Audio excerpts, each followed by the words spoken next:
This is the Know Your Place podcast. I'm Charles Altendorf. This week, we will compare Brew City versus country music capital of the United States. I'm talking about Milwaukee, Wisconsin, and Nashville, Tennessee.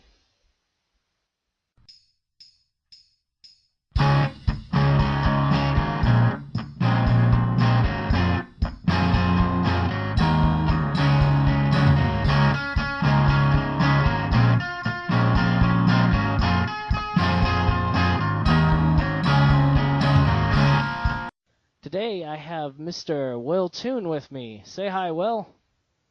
Hello. And Will is a professor? Yes? No? Maybe? Yes. Yeah, And I am. he's hailing from Nashville, country music capital of the United States. Well, outside of Nashville. And I was born in Milwaukee, so we're going to talk about those two places today. Alrighty, so let's start with our guest here, Mr. Toon. Will, what were your preconceived notions of Milwaukee before you had met me? Well, I guess when I think of Milwaukee, I always just think of beer, snow, and Midwestern accents. Now, there's some dispute about whether or not Milwaukee is actually Midwestern, right? Because we don't have a very good concept of what we call the Midwest. I think most people would agree that Indiana, Ohio are the Midwest, but the upper Great Lakes are sort of in a gray area, Really? Yes, but don't allow me to be too much of a geographer in this discussion. Okay, so have you ever seen the show Happy Days? Well, I've seen a couple episodes, but it was a little before my time. Now, that show was meant to be set in Milwaukee in the 1950s.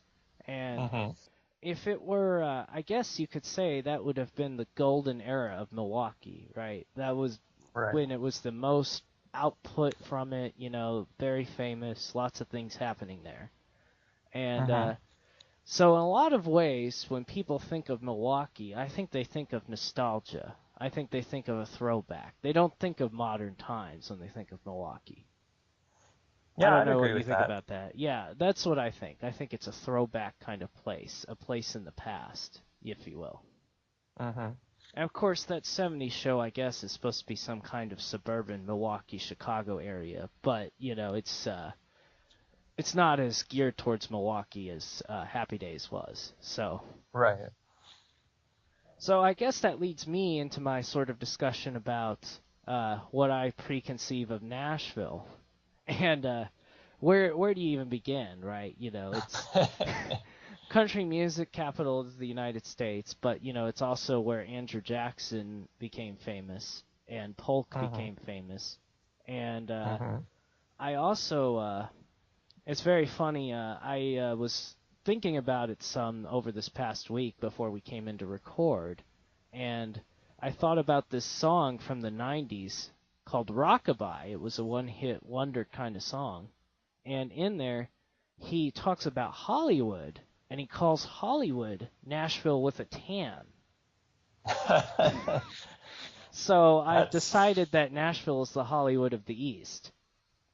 I guess, maybe. Not really sure I would go that far, but I could see the connection there. I mean, there's certainly... as you said, it's country music capital, so there's lots of musicians here, and with that goes lots of recordings and not so much filming stars, but music stars, I guess, are what we're famous for. Right, and I mean, obviously, there's a bunch of record companies out of LA as well as Hollywood. Right. I was also one of the earliest songs I heard. Well, there's a song by the band The Lovin' Spoonful called Nashville Cats, and it has a very interesting sort of, I don't know how to describe it. It talks about all the guitar pickers in Nashville, and this was made in the 60s, mind you, so it already had a certain kind of reputation then. Oh, yeah. And it's just very interesting to me how it's so one kind of industry focused, if you will. I mean, and that's sort of what we'll get into here in a minute, is sort of breaking down the preconceived notions. But you Hmm. know, obviously, I don't think most people associate anything else with Nashville, and maybe they don't Not really. associate anything else with Milwaukee besides beer. I don't know. I mean, I kind of feel like that's the way if you're not from one of those two places. And I heard one other song too by Jon Prine where he talks about a star-crossed lover who's going to move back to Milwaukee from Nashville. And in there he did mention going back to work in the brewery. So there you go. Alrighty.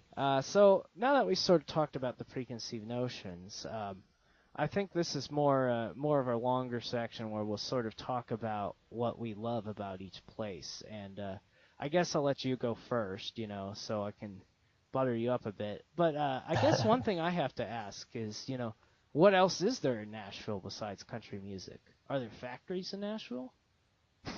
Um, the factory industry scene isn't, I don't think, as big as it used to be. Of course, Nashville is a really old city, and so it's gone through a lot of changes over the years since it was, originally established on the Cumberland River. So it was a big industry place for getting in and out. In fact, not Nashville, the state of Tennessee's motto is industry and commerce. So, or sorry, it's Really? agriculture and commerce. Oh, okay. Agriculture and commerce. So, industry-wise, I guess it's not a lot of manufacturing, although in recent years there's been, a large move to establish more manufacturing in the South. In fact, Nissan has a plant that's just outside of Nashville in Smyrna, Tennessee. I think I That was saw a an really ad big for thing. that when they built it. And, the sort Yeah. of interesting part about that is we're having the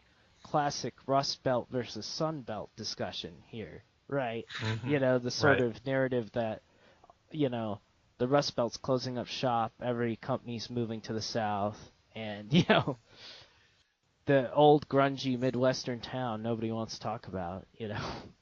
Right.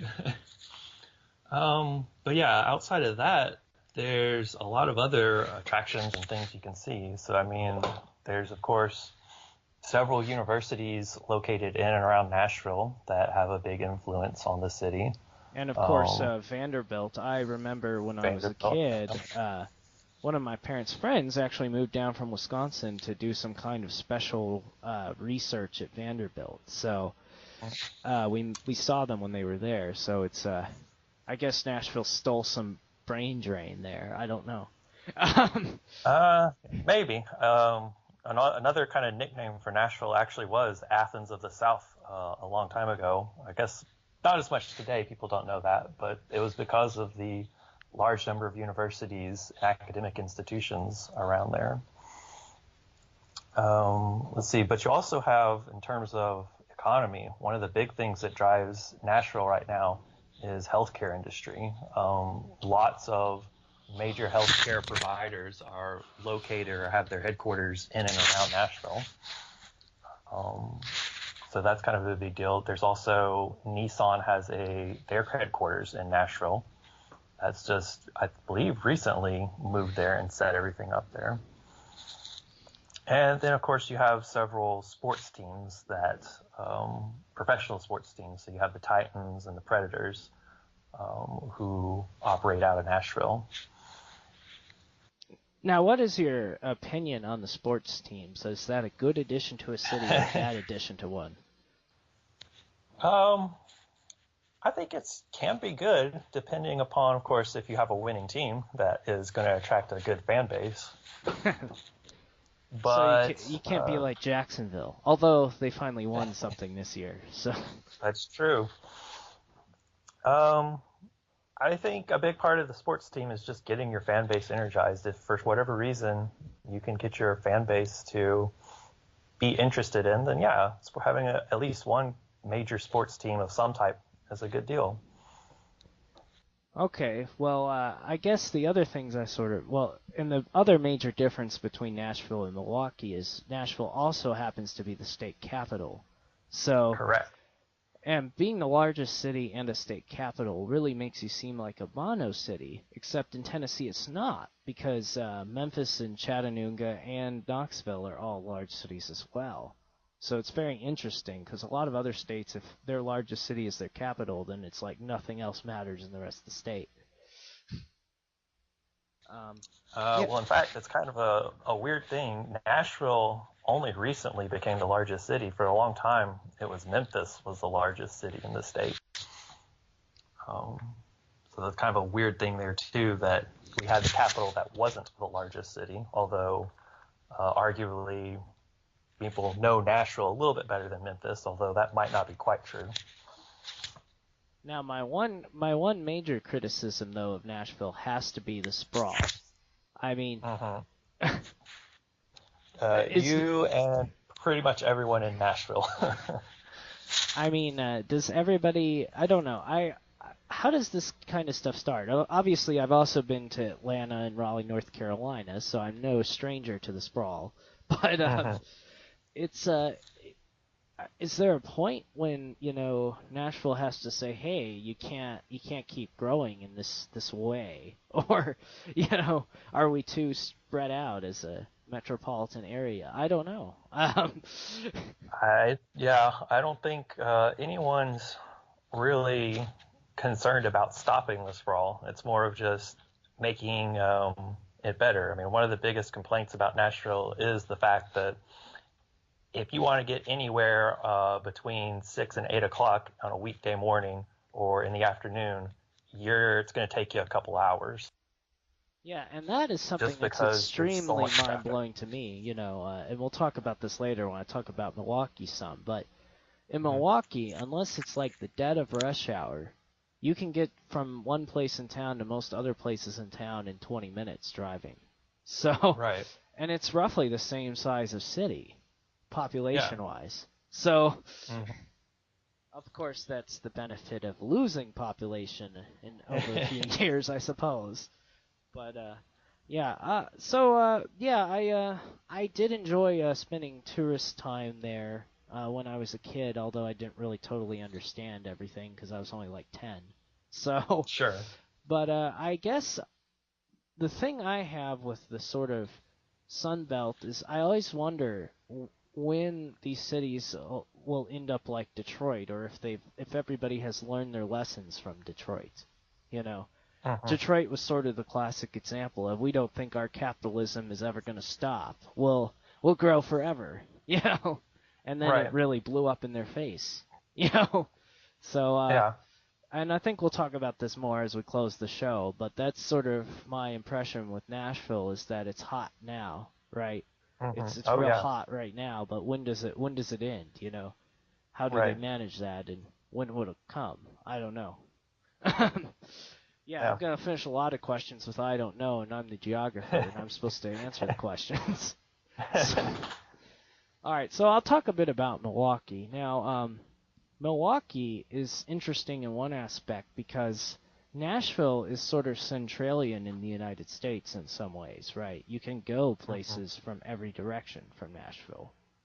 Right. Whereas Milwaukee, you can go north to Green Bay and the UP and even Canada, but not many people go north from Milwaukee. Um, Right. Milwaukee's kind of like a terminus in a lot of ways, right?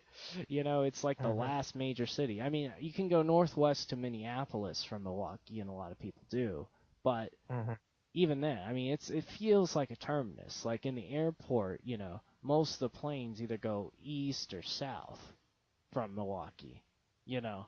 So it's a very it's like the mythical North or something. But the one thing I was looking into a lot lately, and what I've decided I love about Milwaukee, and I was listening to a very interesting podcast, or well, not a podcast, I guess some recordings. I'll link a bunch of this stuff I'm talking about to the final product here when I put it up on SoundCloud. But there was a lot of great, interesting recordings of the old days in Milwaukee, and I heard this about the Italian people who had moved into the Third Ward back in the 30s, and it was very interesting to hear these stories about people who lived there, and they had like 5 kids and had 5 people boarding in their house, and everybody left their doors unlocked and just borrowed food from the grocer. And, it's just a bygone era, it's just like, wow, it's just, so what I'm trying to say is Milwaukee has neighborhoods with a lot of very strong identity. Like Hmm. this is the Italian neighborhood. This is the Polish neighborhood. This is the German neighborhood. You know, and Hmm. I'm wondering, sort of what that looks like in a southern city like Nashville. Um, well, to be perfectly honest, I'm not from directly in Nashville. I know they have um, certain similar neighborhoods that you can go to, uh, but I guess they don't have as strong of identity like that in Nashville. That would be the sort of criticism I would levy at the South, and I'd like to talk to more people from the South. But when they talk about, oh, my city's so great and it's growing, which don't get me Mhm. wrong, you haven't been flying that in my face at all. But when they talk about that, I say, well, where I'm from, they have very strong identity in these places. This neighborhood is known that way. Mhm. And I sort of love the diversity of it because then you can go into this one restaurant. This is the Italian restaurant in town. This is the German restaurant in town. This is the Mexican restaurant in town. The donut stand was owned by some Indian people last time we were there. It's very, very diverse, and I'm not saying I Mhm. don't know how diverse Nashville is or it is, and I looked at some demographics. There are more diverse groups in Milwaukee than there are in Nashville, but it's not a huge disparity. It's like Right. I think Davidson County is still like I forget it, but Milwaukee there are definitely more groups. There's not only white people and African Americans on top of, and the white people don't just divide in German, Polish, and Italian, but there's Mhm. also you know Indians and Koreans and a bunch of Hispanic people and Native Americans. So it's quite a crazy thing. Like the last trip I went up there was so crazy. At the rest area when we crossed into Wisconsin, there's a Native American tribe there doing some Hmm. powwow thing. And then when I got up there to where my aunt and uncle were living, we went to the Mexican restaurant, and then the next day we had donuts from the Indian place and I mean full blown, unapologetically. Like they had a picture of the they had a picture of the Prime Minister of India up on the wall in there. So that's the thing I miss about Milwaukee is the strong identity with neighborhoods. Now, that has been said to be kind of segregationist to have such strong Mhm. identity in neighborhoods. I don't know what your opinion is on that, but I would say not really, but I I mean, I could see how it could go too far in some instances and be that way. well, yeah, I don't know how you would feel comfortable. I don't know though. It's an interesting debate that I think will last for a while. But Right. so anyway, that sort of brings me towards the near close of this discussion, if you will, as we Mhm. sort of narrow down which place we think is cooler. What do you see the future for Nashville being? Do you have a concept in your mind of where you think it goes from here? I mean, as you said, right now Nashville's kind of a hot city. It's growing. There's big boom there. Lots of work to attract new businesses, new industries kind of into the area. So I mean, at least for the near future, I kind of see it just kind of going the same way. Although, as we already mentioned, there's a couple of big problems that Nashville has from being a big growing city, which a lot of it revolves around infrastructure and transportation. There's actually been a lot of talk recently about trying to set up some kind of large high-speed rail or mass transit in the city to try and help alleviate that. So that'll be interesting to see what comes out of that, at least for the near future. Yeah, they had that similar fight when I lived in Raleigh. As for Milwaukee, the biggest thing that I foresee as the problem is it's always been a place of sort of innovation, I guess. even though people have a nostalgic view of it, there's always some kind of interesting entrepreneurship happening in Milwaukee. And, like people don't realize that it's not just known for Miller. Harley Davidson and Kohl's came from there as well. But there's also lots of little interesting businesses like, there's craft coffee places there. They've been there now for like 20 years or something. There's craft cheese places and craft bars and But the thing that I think really has devastated Milwaukee, and it's not devastated all of Milwaukee, it's really disproportionately affected the African American population, is the factories closing.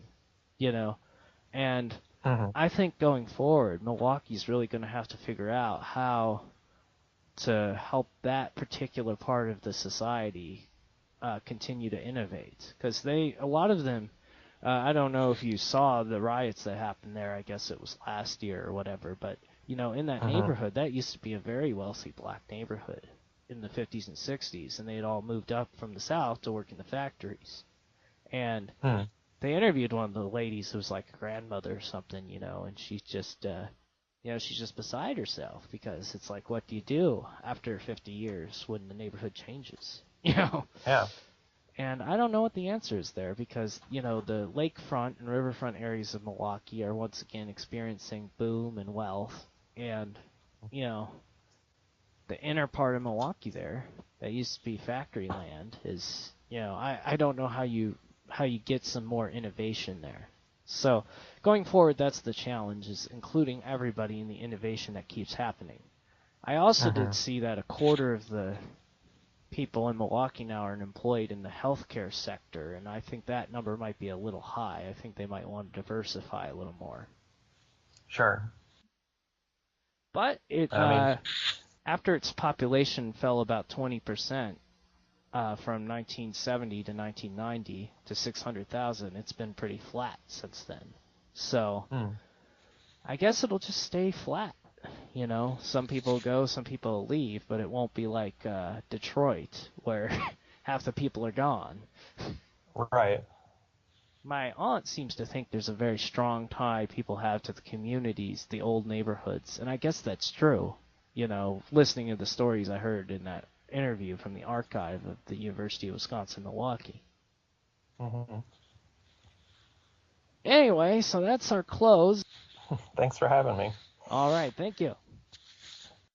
Check out the Know Your Place podcast on SoundCloud at soundcloud.com/knowyourplacepodcast, all one word, or on Facebook at facebook.com/knowyourplacepodcast, all one word. And we will be coming soon to YouTube and iTunes, and maybe another social media platform near you. Special thanks to my wife, Sarah, and Jay Graff for the riff.